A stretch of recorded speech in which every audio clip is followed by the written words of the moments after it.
আসসালামু আলাইকুম রহমতুল্লাহ। আমার ফেসবুক বন্ধুদের,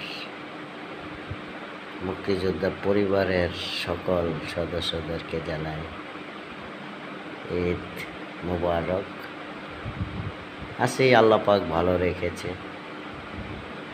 একজন বীর মুক্তিযুদ্ধের প্রতিষ্ঠাতা তোফায়েল আহমেদ বীর মুক্তিযোদ্ধা আমাদের শ্রদ্ধের একজন ব্যক্তি। মুক্তিযোদ্ধা সন্তান সংসদের পক্ষ থেকে আমি মকবুল হোসেন ওনাকে হাজারো সালাম। আল্লাহ পাক ওনাকে বেহেশত নসিব করুক, আমিন। আল্লাহ পাক ওনাকে মাফ করে দিবেন, কারণ একজন স্বাধীনতার যোদ্ধা,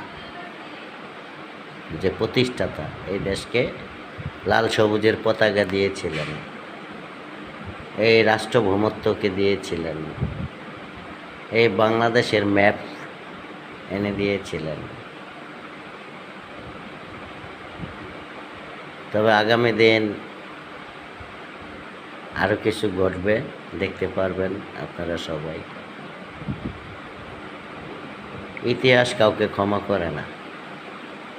ইতিহাসকে কেউ মুছে দিতে চাইলে ইতিহাস তাকে মুছে দেয়। যে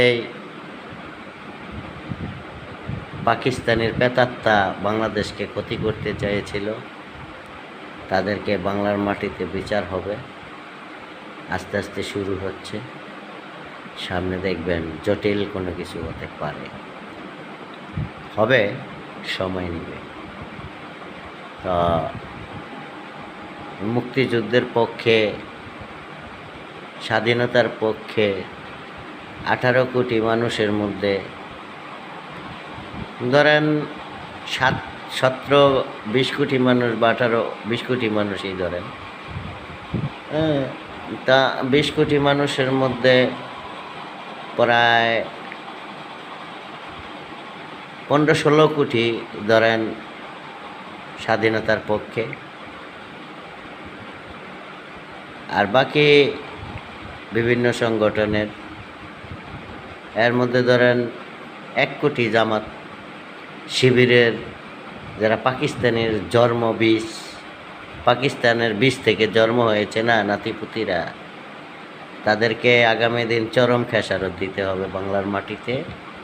এটাই সত্য, সময়ের অপেক্ষা। একটু সময় হলেই বুঝতে পারবেন।